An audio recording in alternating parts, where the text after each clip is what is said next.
Hey everybody, Coach Stacy Lynn here. Today I want to share with you a couple of thoughts about Dr. James Dobson. And before I share my thoughts, however, I do want to I want to share this thought first. If I always leave my comments open on this channel because I believe people can weigh in, right? I'm not somebody who's going to try to censor you, even though people have actually accused me of that. I don't censor anybody, actually. Um, but I'm going to leave my comments open. And I'm just going to say right up front, if you decide you're going to leave a hateful, spiteful, insulting comment about me or about Dr. Dobson, I'm not going to respond to it. Okay, I'm just going to tell you that right up front. Um, and I will also say that knowing how the activist community works, um, I just want to remind you all that that the more you comment on my channel, the more reach my channel is going to get. So I want to thank you in advance if you decide that you're going to do that. And now I would like to share with you my relationship with Dr. James Dobson and focus on the family. So I'm almost 57 now, and I worked at Focus on the Family way back when it was in Pomona, California, before it moved to Colorado Springs. In fact, I was one of the employees at the time who had the opportunity to move to Colorado Springs when they moved the headquarters from California. And I opted not to go because at the time I was dating this wonderful guy who actually ended up becoming my husband. And I've been married to him now for 33 years. I worked at Focus on the Family before I married my husband. So we're talking about 36, 37 years ago. That's like a lifetime ago. Kind of makes me feel old too, people, just saying. Uh, but anyway, I want to share with you. This is actually a photo. This was the photo of me. Uh, so you can see my hair's a lot darker back then. And there's Shirley and Jim. Okay. Or Doctor, as most people who were his friends called him. I'm going to tell you about my experience with Dr. Dobson when I worked there, because this is the stuff that people don't know. And I actually have, believe it or not, I'm sitting right here. I literally have personal correspondence from Dr. Dobson, and I'll share some of this in a minute. Um, I want to tell you, when I worked there, what I did was I answered the phones. I was a teleservices representative, and my job was every day we had to listen to Focus on the Family, and then we had to prep for the day before before the phone calls started coming in. And back then, we had everything in notebooks, 3-ring notebooks with tons of paper that we had to flip through in order to take orders and things like that. So I have a dog over there. It's unsettled, but he can wait. So this was a long time ago. This was in the mid 80s that I worked there into the early 90s. Um, anyway, this was also around the time when Dr. Dobson had an angioplasty on his heart. A lot of people were concerned about him at that time because he was having that heart issue. And I remember one day when I answered the phone, I had this lady called up, and she called up and she said, "Next time you see Dr. Dobson, I want you to tell him that I'm praying for him and that I understand because I've gone through a similar thing with my heart. And I'm going to move this and get my dog because if I don't, he's going to interrupt this complete video." All right. So there's no good time for me to ever record at my house, just saying. Well, it happened to be that night, I happened to be going to my very first event at Focus on the Family, where Dr. Dobson was meeting with a guy named Dr. Jerry Kirk, who I think is probably also no longer with us. And Dr. Jerry Kirk um, was a pastor who started an organization at that time called Standing Together Opposing Pornography. In fact, it was around the time when Dr. Dobson was invited to be on the Attorney General's Commission on Pornography. So that was the mid 80s. In fact, it was probably around the time when he interviewed Ted Bundy, somewhere around that time. So that's how long ago it was. Okay. Anyway, and I still remember this because it was a very impactful time in my life. And so at that meeting, at the end of the presentation, some of my coworkers were like, "Hey, Stace, why don't you come up and meet Dr. Dobson?" And I'm like, "Okay." And so I go up to him and I met him. I said, "Hi, I'm Stacy." And I said, he's like, "Well, how are you? And, where do you work?" And I told him and everything. And I was relatively new.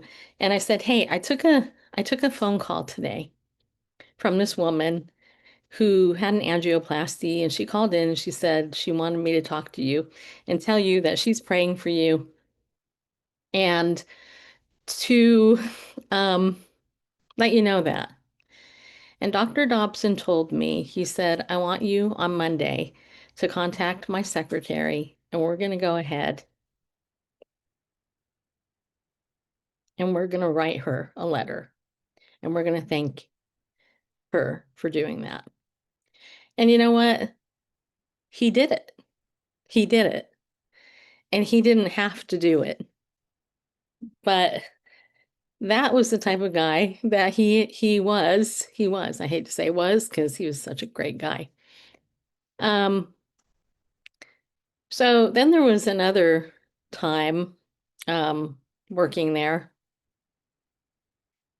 that and I often kind of wonder that lady, like what happened and when she got the letter from him. I actually really wonder. I wish I could have been there to see it. Um, but anyway, sometime later, I was answering the phones as I always did, and I got this phone call from a guy who's really, really upset. And it wasn't like me to have to stop and pray for somebody calling in because we had actually at that time we had a prayer line, I think it was, and we were supposed to transfer those calls to that. But at that day, this guy, for whatever reason, I just felt really compelled to pray for, um, and all of that, and kind of went against the taking order protocol on the line. And at the time, also, I was in training, and we had people listening into our phone calls. So that was something interesting during that time, too. But it was probably about a month later, my supervisor stood up in front of the whole department in the teleservices department and said, "Everybody, today, Dr. Dobson sent me a note, and one of you, I have to tell you what it says." And then they said to me, "Stacy, please stand up." I'm like, uh-oh, I'm being called out now in front of everybody in my department. And Shelley, who was my supervisor, she stood up and she read a note. And this is what the note said. It said that Dr. Dobson wanted to commend me for being the representation of Christ that he had hoped his employees would be.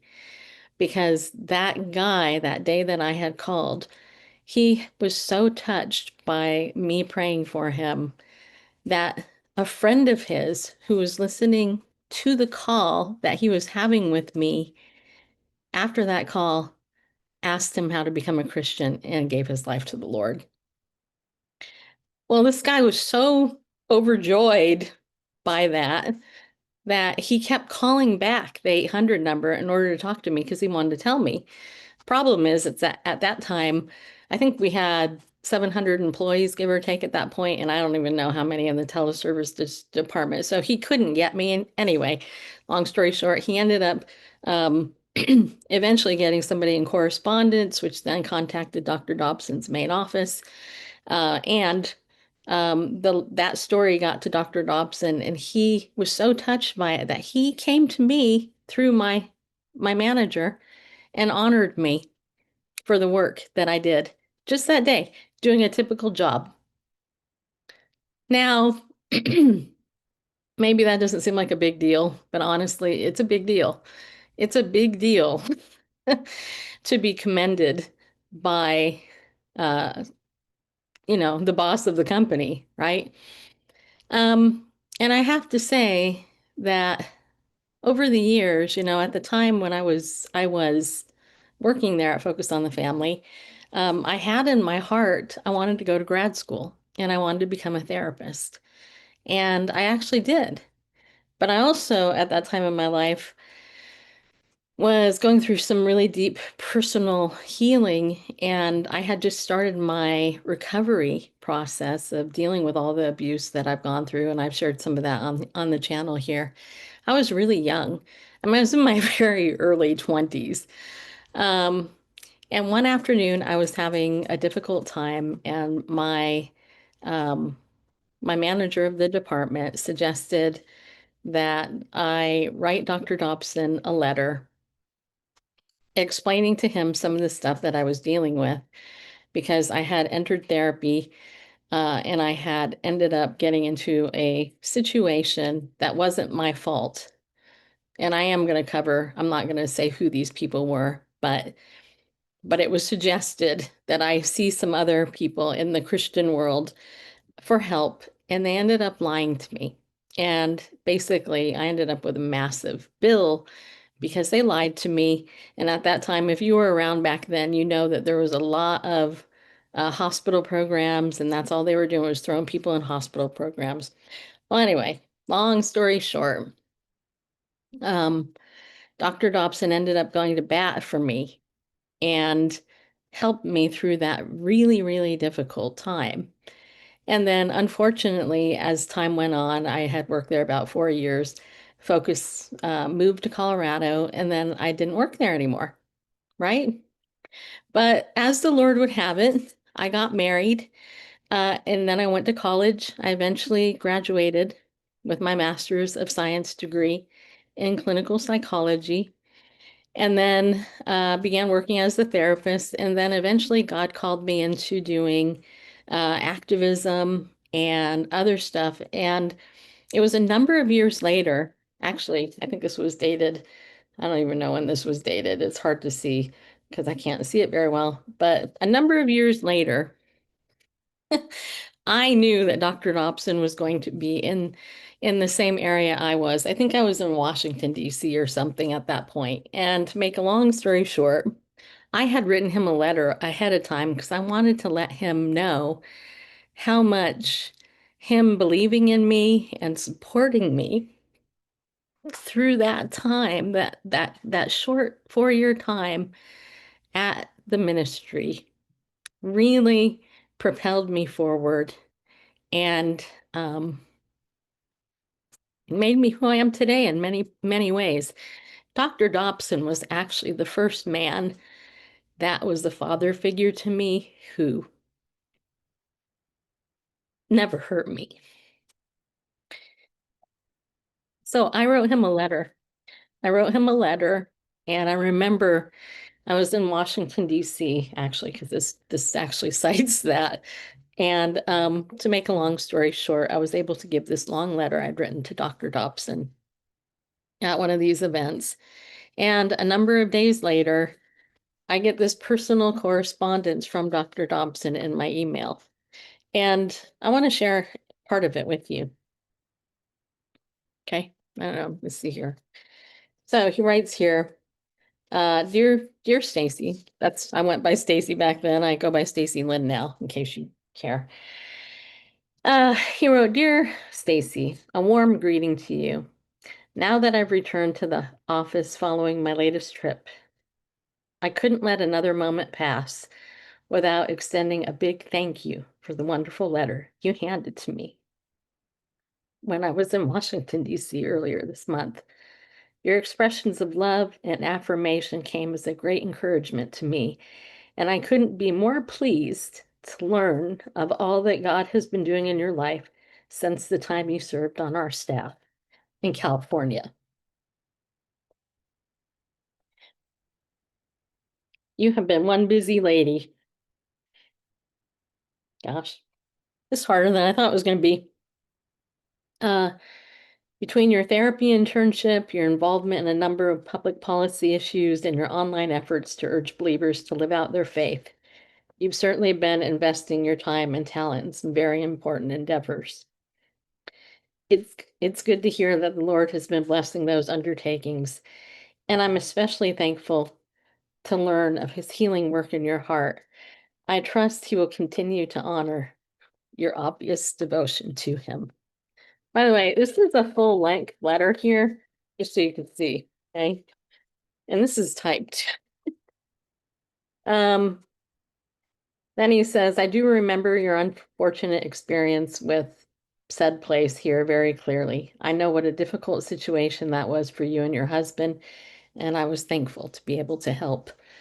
Given your description of the financial hardships you were able to sidestep as a result of having that bill waived, I'm all the more grateful that our efforts on your behalf were successful. And then he says a couple other things and says my husband's name and other stuff and you know, I have to tell you that honestly, um,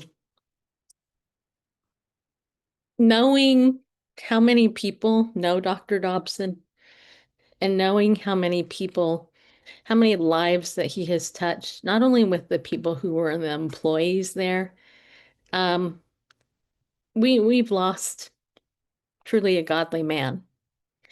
Now, I will say that close to 40 years ago, when I worked there, um, many things were different back then. And I know that today there are people who've reviewed Dr. Dobson's work, and apparently there's things in there that have hurt a lot of people.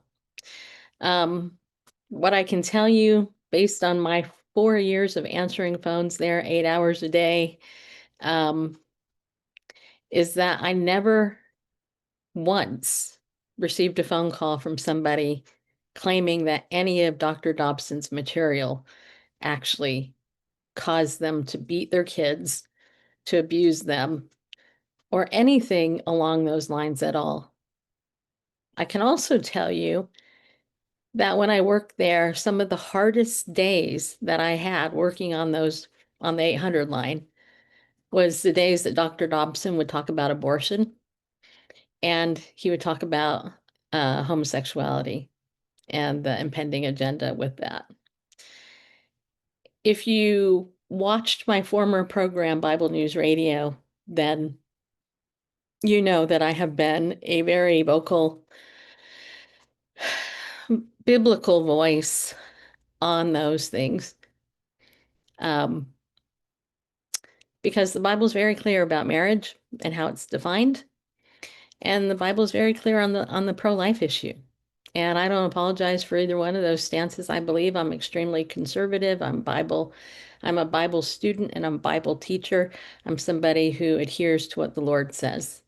And I've been beaten up by it for decades. And Dr. Dobson, unfortunately, in his death, has been extremely widely criticized, more than I've ever seen anybody in my previous 30 years of doing activism type work. And it's sad to me. It's very heartbreaking to me. But here's what I know. And I know this to the core of who I am as a person. Dr. Dobson would never advocate abusing a child, ever. He spent his life advocating on behalf of protecting children. And just because society redefines things over time and people think certain things doesn't mean that certain things aren't true. So I wanted to share these thoughts today because I love Dr. Dobson. Was he perfect? No. Did he have his critics? He does. Were there things that he probably said and did that maybe I wouldn't have agreed with at some point? Possibly. But what I'm testifying and sharing today has to do with the 4 years I worked directly at Focus on the Family when I was a young woman. And now I'm getting up there. I'm almost 60. Some of my previous heroes, they're like in their mid 80s and some of them are gone now. And I will say that I also had the blessing of meeting Shirley when I worked there, and she is just as dear and sweet as you would expect, right? And she was the national chairman of the National Day of Prayer for many years, and all that. And as we know, Focus on the Family helped start the Family Research Council. They also were behind the very popular radio show Renewing the Heart with Janet Parshall, who was a mentor for me for many years.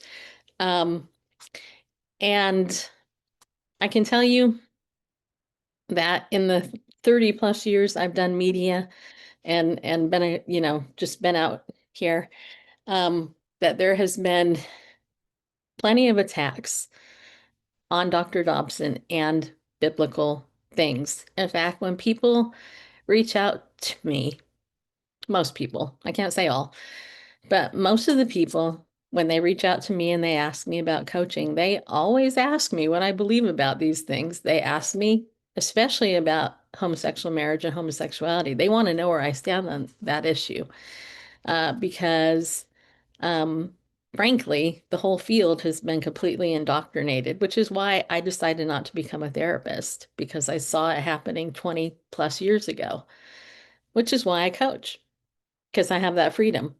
I can actually, you know, say and work with who I want to, and I don't have to affirm something I don't agree with. And maybe to some people, that would mean I'm an intolerant, hateful bigot, and so be it. What I know for sure, though, is that my time working at Focus on the Family was a very good time in my life. It actually helped me get into good recovery. I learned from one of the best, I think, has ever been, and that would be Dr. James Dobson. He wasn't different off screen or off the air. He was the same guy on the air as he was off the air. And unfortunately, you can't say that. And I've spent 20 years in Christian media interviewing probably close to 1,500 people in the 20 years I did that. And I can tell you that not all people are who they are on air versus off the air. But I can tell you what you see with me is what you get. So I've had some of my friends ask me uh, to share some of my thoughts, and some of them didn't even know because it's been so long they didn't know me until after this. Um, to share some of those thoughts with you. Um, and I know, again, for some of you, you might hate me and block me and yell at me and call me names.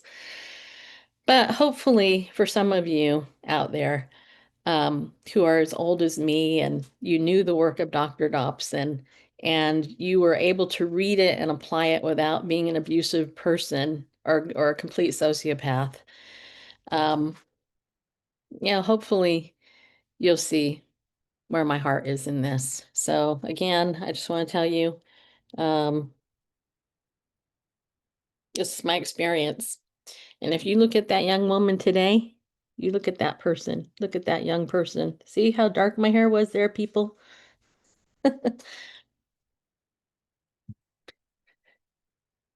I'm happy that Dr. Dobson finished his race well. And here's one of the things, the last thing I will say. Pray for Shirley and Ryan and Danae and the family and the grandkids. And also, remember that not once did Dr. Dobson ever have a financial scandal or an immoral scandal with anybody in any inappropriate way. That is part of what I talk about on this network today. Is I talk about the people who do, and I call them out because it's wrong. So take that for what it's worth, people. But I rejoice with Dr. Dobson because I think he finished his race well.